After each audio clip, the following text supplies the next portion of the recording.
Alrighty, here's a little example of my arsenal for fishing. Of course, you gotta have the big ass Ahab. I've had this thing since like 1995. Need to switch out the line on that bad boy. Cork drag system, solid reel, excellent for offshore. 7-foot 6-inch red bone medium action, Hurricane red bone. Caught many a fish on this. Big time. I got about 6 of these rods, including fly rods.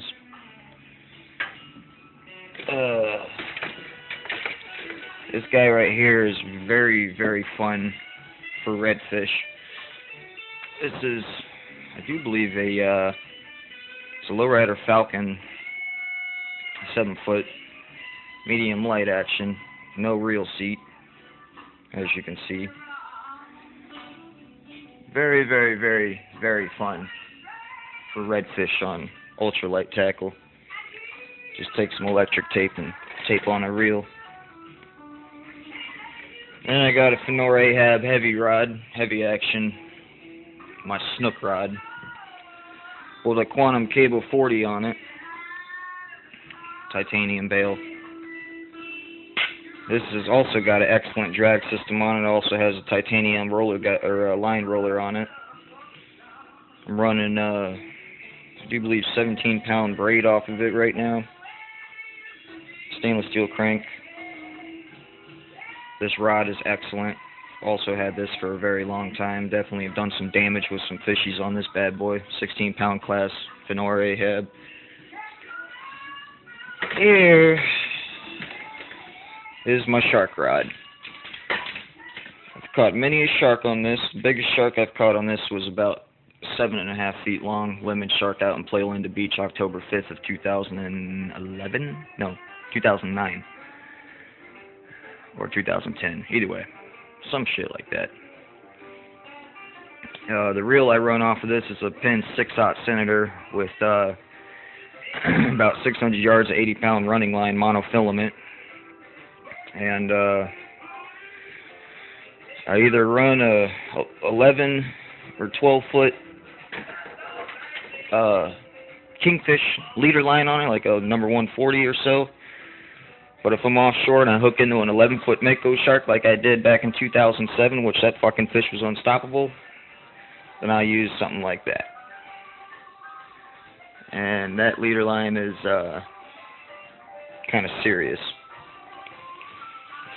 Got myself a custom ugly stick someone left at a rod building shop and never picked it up, and I got it for a discount. 7-footer.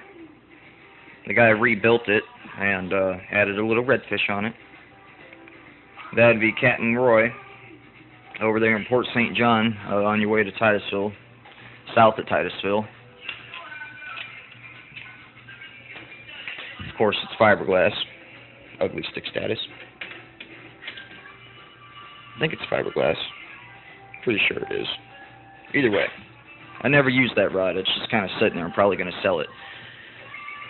This is my number 1 rod I've been using after after my red bone.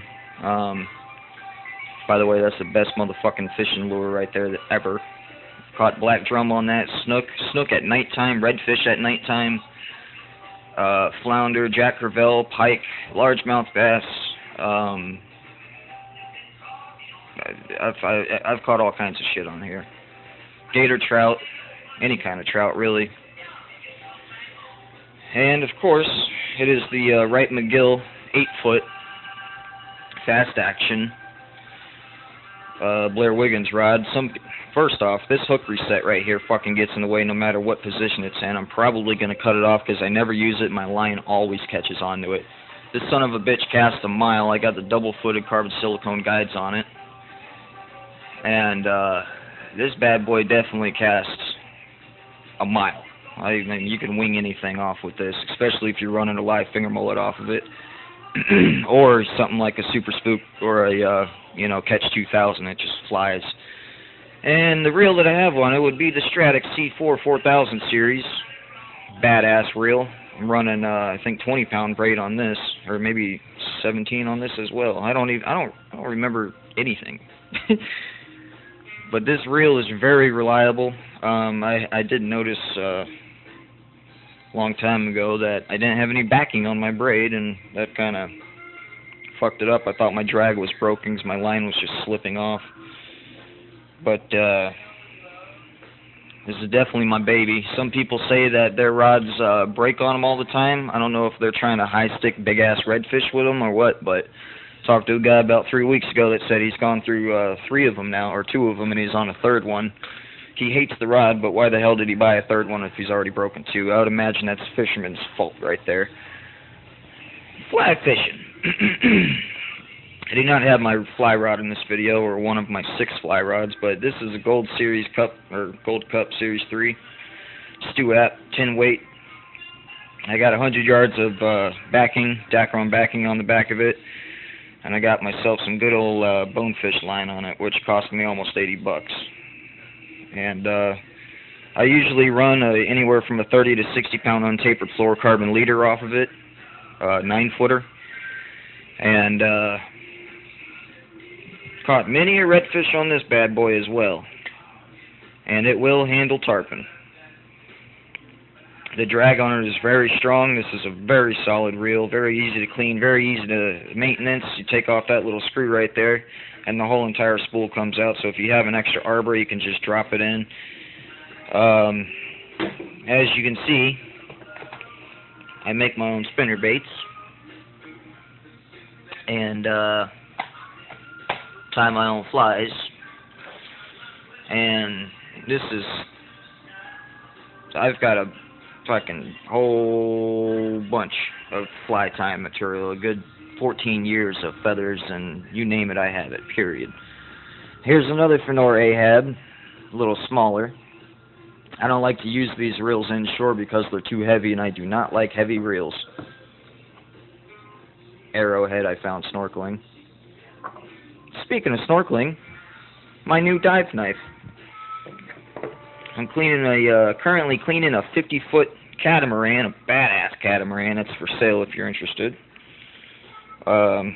Hit me up on an email. I'll let you know.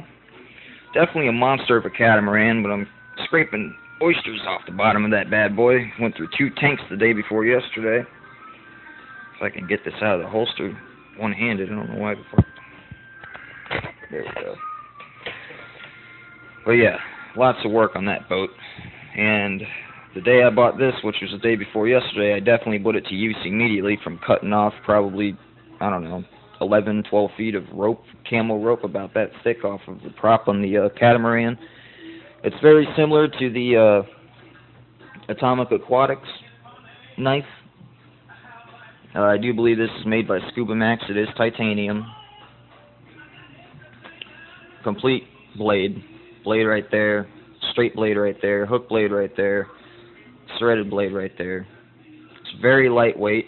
You can actually disassemble it into 4 pieces. The blade goes all the way down, so it's 1-piece blade. So that'd be 5 pieces all together, but it's very easy to clean. This screws off. That's a nice little counterweight right there. You have a little place for put a little string in. This weight right here I was banging oysters with the other day. It's very solid. It's very, very, useful. Not to mention you screw that off and you can take it off, all apart piece by piece and, yeah, clean it when you need to. Put it all back together and you're tip-top. This right here is very strong, and this knife was sharp. I think I may need to sharpen it after banging on oysters and shit for 6 hours straight. And some. I was mostly using my tomahawk and 2x4 and a scraper and blah blah blah.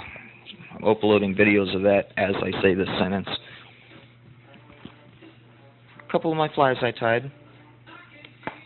This was full, but my other tackle, matter of fact, let me just go ahead and show you that too.